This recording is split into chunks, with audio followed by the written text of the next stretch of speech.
J'ai sauvé les bombardiers, mais à quel prix? Bonjour, je m'appelle Julien Moreau, j'ai 32 ans. Pilote de chasse dans l'armée de l'air française, je n'oublierai jamais cette mission du 14 octobre 1943, au-dessus de la frontière allemande, où j'ai été témoin d'une tragédie évitable. Ce jour-là, j'étais en patrouille à 20 000 mètres d'altitude, avec mon groupe de chasseurs, escortant une formation de bombardiers lourds qui tentait de détruire une usine de roulement à billes essentielle à l'effort de guerre allemand. Mais nos avions manquaient de carburant pour les accompagner jusqu'au bout. Ce fut un déchirement. Depuis la base aérienne de Cambrai, le ciel au-dessus de l'Allemagne était un champ de bataille. 316 bombardiers lourds Breguet 14, nos « forteresses volantes », avançaient en formation serrée, prêts à larguer leurs bombes sur l'usine. Mais une meute de plus de 300 chasseurs allemands rôdait, prêts à fondre sur nos frères d'armes. Nous étions leur seule protection, mais notre autonomie ne dépassait pas 20 minutes supplémentaires. 20 minutes pour offrir une couverture qui aurait dû durer plus de 3 heures jusqu'au retour en France. Ce jour-là, j'ai compris la dure réalité, nos avions, aussi robustes soient-ils, n'avaient pas assez d'autonomie pour escorter nos bombardiers jusqu'à Berlin, le véritable cœur industriel ennemi. Le PI-47 Thunderbolt, notre principal chasseur, était rapide et puissant, mais son rayon d'action était limité. Après 250 km, il devait rebrousser chemin. Les bombardiers étaient alors livrés à eux-mêmes, face à la fureur de la Luftwaffe. Je me souviens du moment où notre capitaine, Antoine Lefebvre, nous a donné l'ordre de retourner à la base. La voix dans la radio vibrait d'une tristesse froide, nous devons rentrer. Les bombardiers doivent continuer seuls. Cette décision était un coup au cœur. Voir nos frères d'armes partir au combat sans protection, savoir que beaucoup ne reviendraient pas. C'était insupportable. Pourtant, ce jour-là, je ne savais pas encore qu'une révolution aérienne allait bouleverser cette réalité, née d'un acte d'insubordination dans un petit atelier d'une usine Rolls-Royce en Angleterre. Un mécanicien, un certain René Lemoine, avait pris un risque énorme en testant un prototype d'avion modifié, une machine jugée inutile par les autorités américaines et françaises. Son intuition allait changer la guerre aérienne. Mais avant d'en arriver là, laissez-moi vous raconter comment tout cela a commencé, comment l'espoir est né dans l'ombre de la bureaucratie et du refus. Parce que parfois, ce sont ceux qui osent défier les règles qui changent le cours de l'histoire. Tout a commencé bien avant cette mission fatidique, bien avant que je prenne les commandes de mon chasseur dans le froid automnal de 1943.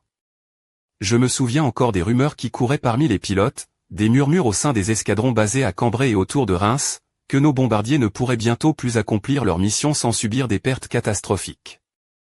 La Luftwaffe avait renforcé ses défenses aériennes, et nos chasseurs, aussi valeureux soient-ils, manquaient cruellement d'autonomie. Cela faisait des mois que l'on se battait contre ce problème, sans solution apparente. Je suis né à Lille, mais c'est à Cambrai que j'ai grandi, bercé par l'histoire de nos ancêtres résistants et par les récits de la Grande Guerre. Passionné d'aviation dès mon plus jeune âge, j'avais rejoint l'école de l'air dès que l'âge me le permit, rêvant de défendre notre pays dans les cieux. En guerre, chaque mission est un défi, chaque vol un pari sur la vie. Ce contexte me forgea un caractère de fer, une détermination à ne jamais abandonner mes camarades. L'idée d'un avion capable d'accompagner nos bombardiers tout au long de leur périple, jusqu'aux profondeurs du territoire ennemi, semblait à l'époque un rêve inaccessible. Nos chasseurs, les deux Watine des .520 et autres Morane Saulnier, étaient performants, mais leur portée limitée les condamnait à rester près des lignes alliées. L'industrie aéronautique, en pleine effervescence, travaillait sans relâche, mais les progrès prenaient du temps, et chaque jour, nos bombardiers s'exposaient au feu allemand sans protection complète. C'est dans ce contexte tendu qu'en Angleterre, dans un petit atelier de la Rolls-Royce à Hucknall, un mécanicien nommé René Lemoine faisait une découverte extraordinaire. Contrairement aux experts, il ne voyait pas l'avion américain PL-51 Mustang comme un échec. Le moteur Allison qui l'équipait était certes médiocre à haute altitude, mais René, passionné de mécanique et d'aviation, eut une idée audacieuse, remplacer ce moteur par un Rolls-Royce Merlin, le moteur britannique reconnu pour ses performances exceptionnelles en altitude. Ce fut un acte d'audace et d'insubordination. René ne demandait pas la permission, il agissait. Il vola clandestinement avec ce prototype modifié, sentant immédiatement la différence, un avion capable de voler plus haut, plus vite, et plus longtemps. Un avion qui pourrait enfin protéger nos bombardiers jusqu'au bout, jusqu'à Berlin si nécessaire. Mais cette idée, bien que brillante, heurtait la bureaucratie militaire et industrielle. Les autorités américaines, attachées à leur propre production et à leur fierté nationale, avaient rejeté le Mustang, le jugeant inadéquat. En France, nous regardions ces débats avec inquiétude. Nous avions besoin d'un miracle, et ce miracle semblait venir d'une alliance inattendue entre ingénieurs français, britanniques et américains. Ce fut la genèse d'une révolution aérienne, née d'un simple acte de courage technique, d'un défi lancé à la logique établie. Car parfois, dans les rouages de la guerre, ce sont des actes de rébellion discrète qui changent le destin des nations. Ce fut comme un éclair dans la nuit, une lueur d'espoir dans ce ciel orageux de 1943. Mais rien ne laissait présager à quel point cette petite machine allait bouleverser la guerre, ni à quel point elle deviendrait le cauchemar des pilotes allemands. Je ne savais pas encore que bientôt, je volerais dans l'un de ces avions, prêt à écrire notre histoire dans le ciel. L'histoire que je m'apprête à vous raconter est celle d'une bataille invisible, menée dans des ateliers poussiéreux, loin des bruits assourdissants des combats aériens. C'est l'histoire d'un combat contre la bureaucratie, contre la peur du changement, contre les règles figées d'une administration militaire dépassée. Tout a commencé par un simple vol d'essai, un vol interdit, réalisé par René Lemoine, ce mécanicien dont l'audace allait bouleverser le cours de la guerre. Au printemps 1943, René travaillait dans l'usine Rolls-Royce de Hucknall, en Angleterre. Il n'était pas pilote de chasse, juste un technicien passionné par son métier et par les performances des moteurs. Pourtant, il avait une connaissance intime du Merlin, ce moteur britannique qui équipait déjà les célèbres Spitfire et Hurricane. Ce moteur était une merveille de technologie, capable de maintenir sa puissance à des altitudes où les moteurs américains, comme l'Allison, s'essoufflaient. Un jour, René fut invité à observer un Mustang, ce chasseur américain à la silhouette élégante mais au moteur décevant. Lors d'un briefing avec les pilotes britanniques chargés des missions de reconnaissance tactique, la conversation tourna rapidement autour des limites du Mustang. Tous s'accordaient à dire que l'avion était excellent en dessous de 5000 mètres, mais qu'il devenait vulnérable au-delà, là où se déroulaient la plupart des combats aériens. Avec une curiosité mêlée de défi, René demanda la permission de faire un vol d'essai. On lui accorda à peine un hochement de tête, persuadé qu'il confirmerait les faiblesses déjà établies. Mais dès qu'il prit les commandes, il sentit que quelque chose pouvait changer. Le vol fut une révélation. Le châssis du Mustang était parfait, aérodynamique, maniable, rapide. Le problème venait uniquement du moteur. Et là, dans sa tête, une idée germa, et si on remplaçait ce moteur par un Merlin? L'idée semblait folle, presque irréaliste. Mais pour René, c'était une évidence. À son retour, il écrivit un rapport détaillé, défiant ouvertement les évaluations officielles. Il proposa d'équiper le Mustang d'un moteur Merlin, promettant une performance sans précédent à haute altitude, une vitesse et une autonomie qui changeraient la donne.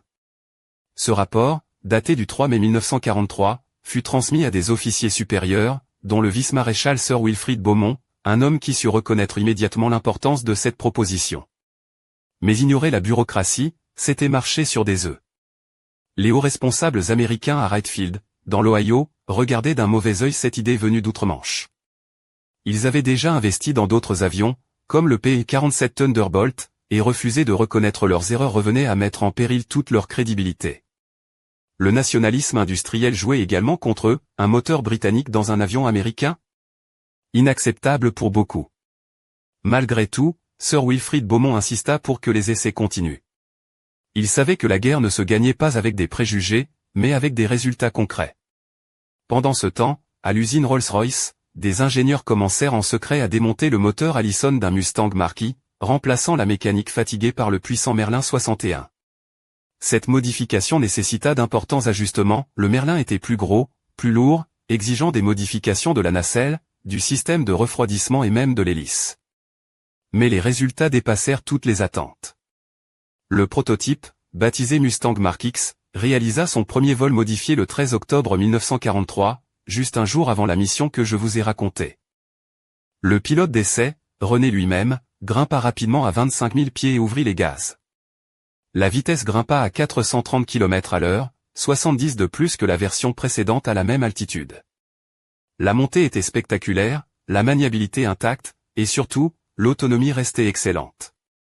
Ce vol ne fut pas seulement un triomphe technique, ce fut un signe d'espoir pour tous ceux qui, comme moi, survolaient la frontière allemande, impuissants face à la perte de nos camarades.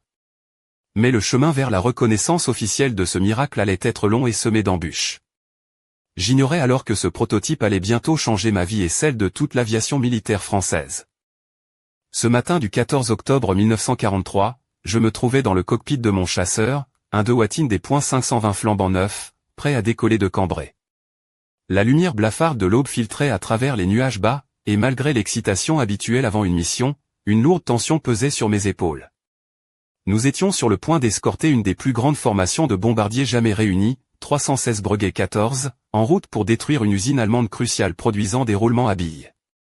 Ces pièces, bien que petites, étaient indispensables aux machines de guerre nazies. Leur destruction pouvait changer la donne. Mais nous savions que la Luftwaffe nous attendait, prête à fondre comme des loups sur nos frères d'armes. Plus de 300 chasseurs ennemis avaient été signalés dans la zone. Notre mission, protéger les bombardiers, coûte que coûte. Pourtant, je sentais au fond de moi que notre endurance ne serait pas à la hauteur. Nos avions, bien qu'agiles et puissants, n'avaient pas le carburant nécessaire pour rester longtemps à haute altitude. Après le décollage, nous avons rapidement pris position autour des bombardiers. Le ciel était un balai mortel. Des éclairs de fusées, des détonations, des nuages de fumée noire marquaient chaque attaque ennemie. Les pilotes criaient dans leur radio, tentant de coordonner la défense. Moi, j'essayais de rester concentré, mes mains crispées sur les commandes, mon regard scrutant chaque mouvement, chaque ombre dans le ciel. 20 minutes. C'était tout ce que mon avion pouvait encore tenir en carburant. 20 précieuses minutes pour contenir la tempête. Je voyais les visages de mes camarades à travers leurs casques, la détermination mêlée à la peur. Nous savions tous que, passé ce délai, les bombardiers seraient livrés à eux-mêmes, une proie facile pour les chasseurs allemands. Puis vint l'ordre, clair et cruel, retour au campement. Le capitaine Lefebvre, notre chef, annonça la décision avec une voix ferme, mais trahissant une douleur muette. Nous devions rentrer, abandonner la formation. Un silence lourd s'abattit sur la radio. Le sentiment d'abandon était palpable, presque insoutenable. Je regardais en bas, les bombardiers continuant leur route, encerclés par la meute ennemie. Mon cœur se serra. Je savais que beaucoup d'entre eux ne verraient pas la fin de la journée. Ce fut un moment de déchirement profond, une fracture dans notre mission, dans notre foi en la victoire. Mais ce jour-là, alors que je rentrais à la base, un espoir naissait ailleurs, à des milliers de kilomètres, dans un atelier anglais. Un espoir qui allait bouleverser le ciel européen, changer le visage de la guerre aérienne. Un espoir qui me permettrait bientôt de voler dans un avion capable de rester aux côtés des bombardiers jusqu'à leur retour, un avion dont la légende allait grandir à chaque bataille. Cette mission fut pour moi un tournant, un rappel brutal des limites de nos moyens, mais aussi une promesse silencieuse d'un avenir différent. Car parfois, dans les heures les plus sombres, l'innovation surgit des endroits les plus inattendus. Et moi, Julien Moreau, j'allais devenir témoin, puis acteur, de cette révolution. Le retour à la base fut lourd de silence, chacun de nous enfermait dans ses pensées, hanté par les images du ciel et la certitude que trop de nos camarades ne reviendraient pas. Mais cette journée marquait également le début d'un changement radical, même si nous n'en avions pas conscience sur le moment. Car derrière cette mission dramatique, dans un coin reculé de l'Angleterre, le prototype modifié du Mustang Mark X poursuivait ses essais, défiant les lois de la physique et de la bureaucratie. Les ingénieurs de Rolls-Royce, sous la direction discrète mais déterminée de René Lemoine, n'avaient pas ménagé leurs efforts. Chaque pièce avait été ajustée, chaque système recalibré pour accueillir le moteur Merlin, plus puissant, plus fiable à haute altitude. Le résultat était une machine étonnante, capable d'atteindre des vitesses jusqu'alors inaccessibles à ces altitudes, avec une maniabilité exceptionnelle et une autonomie prolongée. Les premiers vols d'essai furent réalisés dans des conditions difficiles, parfois sous la menace de la météo capricieuse anglaise, mais à chaque retour, les rapports confirmaient une supériorité évidente. René, malgré son statut de simple mécanicien, devint le témoin privilégié de cette transformation. Ces rapports, envoyés à Londres puis relayés jusqu'à Paris et Washington, firent lentement bouger les lignes. Mais les obstacles étaient nombreux. Les autorités américaines, attachées à leur propre programme de chasseurs, ne voyaient pas d'un bon œil cette innovation venue d'outre-Manche. Elles doutaient de la viabilité d'un chasseur équipé d'un moteur étranger, craignant des problèmes d'approvisionnement et une perte d'indépendance industrielle. En France, sous occupation, nous ne pouvions que suivre ces débats à distance, attendant désespérément une solution à la crise grandissante des pertes aériennes. Pourtant, quelque part dans les hautes sphères militaires, des voix commençaient à se lever. Ceux qui avaient vu les rapports, ceux qui comprenaient que la guerre ne pouvait être gagnée sans innovation, plaidaient pour que le Mustang Merlin soit testé officiellement. Le vice-maréchal Sir Wilfrid Beaumont, en particulier, joua un rôle crucial, mettant son poids pour faire avancer ce projet malgré les résistances. Pendant ce temps, à Cambrai, nous continuions à voler, à lutter, à perdre et à espérer. Les pertes se multipliaient, et chaque mission était une bataille pour survivre. Mais dans l'ombre, un changement majeur se préparait, une révolution silencieuse qui allait bientôt toucher nos ailes. Je me souviens avoir entendu parler pour la première fois du Mustang Merlin à travers les discussions feutrées de nos officiers, mêlées à un mélange d'espoir et de scepticisme. Certains y voyaient une chance de retourner la guerre en notre faveur, d'autres un simple mirage. Mais moi, je savais qu'il fallait croire en cette innovation, car notre survie en dépendait. Cette période fut marquée par une attente fébrile, une sorte de calme avant la tempête. Nous étions tous prêts à voler dans ce nouvel avion, à écrire une nouvelle page de notre histoire. Ce qui allait suivre dépasserait nos imaginaires les plus fous. Mais avant cela, il fallait franchir les derniers obstacles, convaincre les sceptiques, et surtout, faire voler cet oiseau de fer au-dessus des champs de bataille européens. Lorsque j'ai enfin eu l'occasion de prendre les commandes du Mustang équipé du moteur Merlin, je savais que je touchais à quelque chose d'extraordinaire.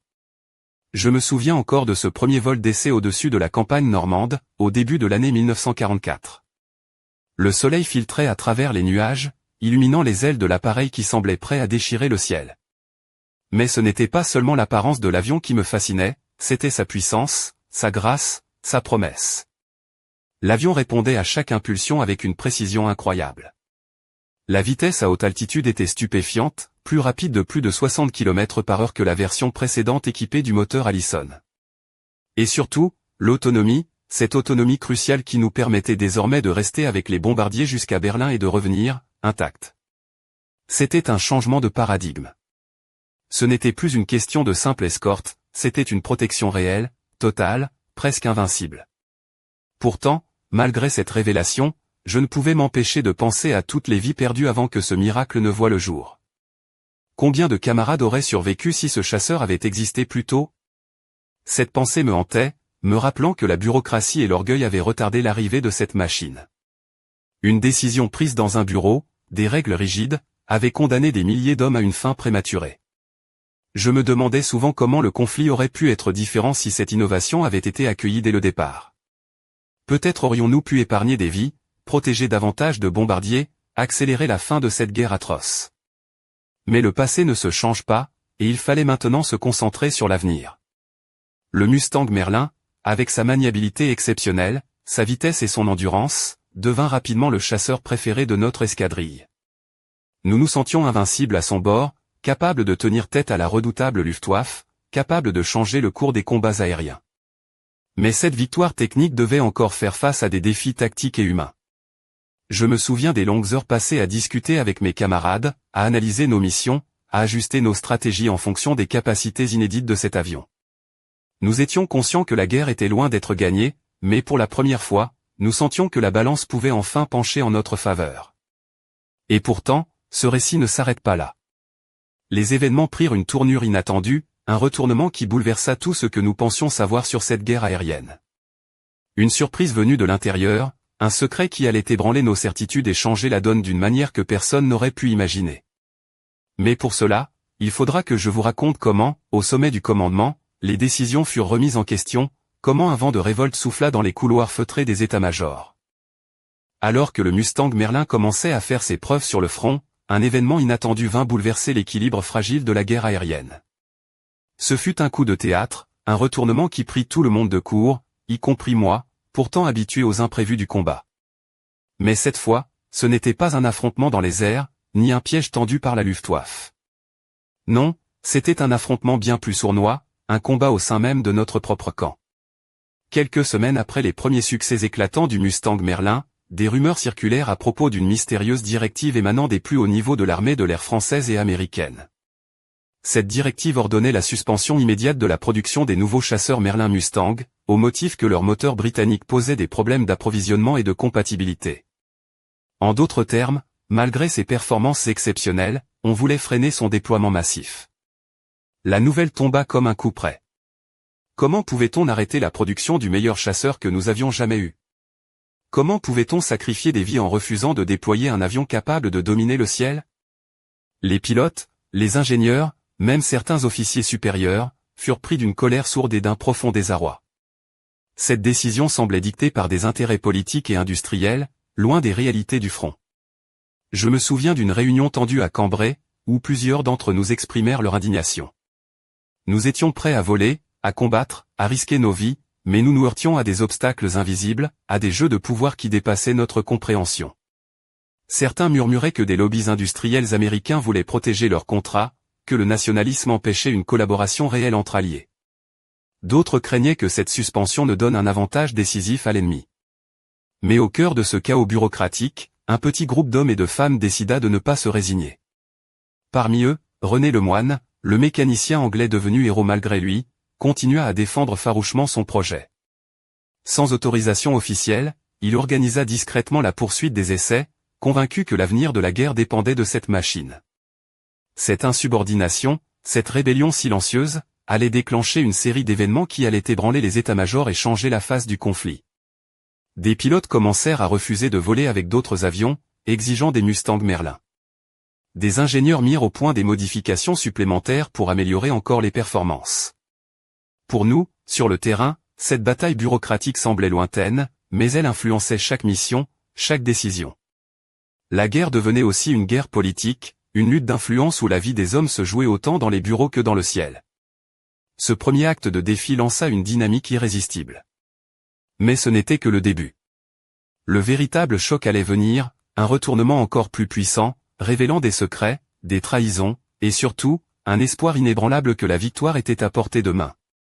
Je vais vous raconter comment cette bataille interne se transforma en une révolution aérienne qui sauva des milliers de vies et écrivit une nouvelle page de notre histoire. La bataille secrète pour sauver le Mustang Merlin prit une tournure explosive lorsque des documents confidentiels furent révélés, mettant à nu un réseau complexe d'intérêts divergents entre les industriels, les militaires et les responsables politiques. Ces révélations firent vaciller les plus hautes instances, provoquant une onde de choc dans les états-majors alliés. Ce ne fut plus seulement une affaire technique ou stratégique, mais une véritable lutte pour le contrôle de l'avenir de la guerre aérienne. Au cœur de cette tempête, René Lemoine devint une figure emblématique. Son acte d'insubordination, d'abord considéré comme une faute grave, fut peu à peu reconnu comme un geste visionnaire, une rébellion nécessaire contre l'immobilisme. Grâce à lui, le Mustang Merlin n'était plus un simple prototype clandestin, mais une arme capable de changer le destin du conflit. Face à la pression grandissante des pilotes, des ingénieurs et de certains officiers éclairés, les autorités durent céder. Une commission extraordinaire fut convoquée à Paris, réunissant des représentants français, britanniques et américains, chargés d'évaluer de toute urgence le potentiel réel du Mustang Merlin.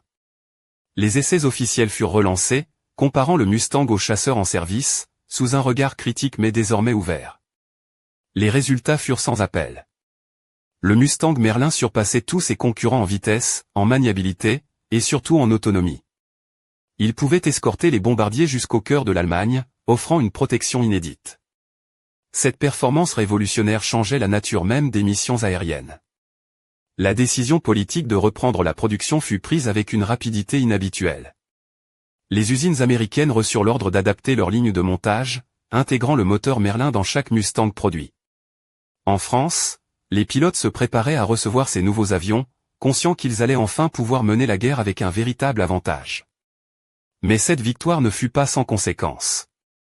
Des rivalités éclatèrent, des carrières furent brisées, et des alliances inattendues se formèrent. Le secret du moteur Merlin dans un avion américain avait secoué les fondations même de l'industrie aéronautique alliée. Certains préféraient oublier cette période trouble, d'autres la célébraient comme l'exemple même du courage face à l'adversité. Dans le ciel, la donne changeait rapidement. Les premières escadrilles équipées de Mustang Merlin firent leur apparition sur les théâtres d'opération. Leur impact fut immédiat et spectaculaire. Les pilotes français, dont je faisais partie, ressentirent un regain de confiance et d'espoir. Enfin, nous pouvions tenir tête à la Luftwaffe, enfin, nous pouvions protéger nos bombardiers comme jamais auparavant. Mais au-delà de la prouesse technique et du triomphe politique, ce fut une leçon d'humanité et de persévérance. Que ce soit un simple mécanicien, défiant les ordres, ou un pilote prêt à risquer sa vie, chacun joua un rôle dans cette révolution silencieuse. Et pourtant, malgré ces avancées, de nouvelles menaces se profilaient à l'horizon, des défis encore plus grands qui allaient mettre à l'épreuve notre détermination et notre unité. Le Mustang Merlin avait changé la guerre, mais la guerre n'était pas finie. Et dans l'ombre, d'autres secrets, d'autres surprises, attendaient d'éclater. Je vais vous raconter comment cette révolution aérienne prit un tournant encore plus dramatique, où le courage, la trahison et l'espoir s'entremêlaient dans un combat décisif pour l'avenir de la liberté. Le ciel d'Europe devint le théâtre d'un combat titanesque, où chaque vol chargé de danger était une danse entre la vie et la mort. Le Mustang Merlin, cette machine autrefois rejetée, maintenant parée de son moteur puissant et rugissant, s'imposa comme le symbole d'une nouvelle ère, une arme capable de tenir tête à la Luftwaffe et de changer le cours du conflit. Mais la grandeur de cette victoire fut aussi une explosion de tensions, d'émotions et de défis insoupçonnés.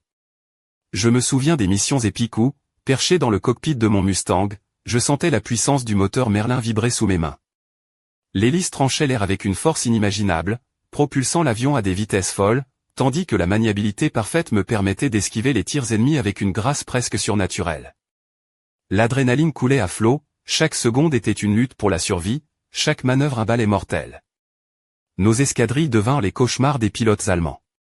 Le Mustang n'était plus un simple chasseur, c'était une bête indomptable, rapide, agile, et capable de rester aux côtés des bombardiers jusqu'au retour.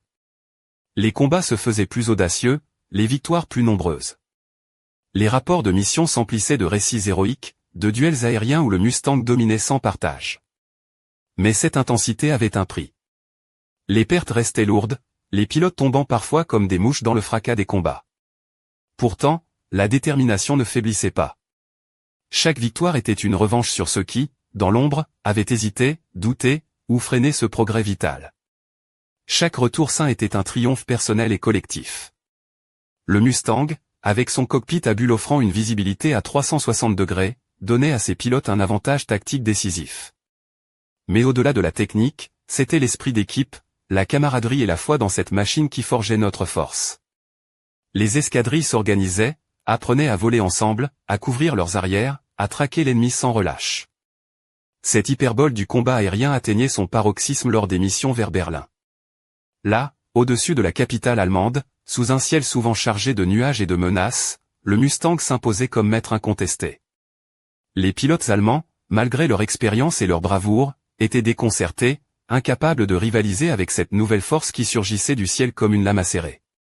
Pourtant, malgré cette domination, une inquiétude persistait. La guerre n'était pas finie, et l'ennemi cherchait désespérément à riposter, à inverser la tendance. Nous savions que chaque victoire nous rapprochait de la liberté, mais aussi que chaque bataille pouvait être la dernière.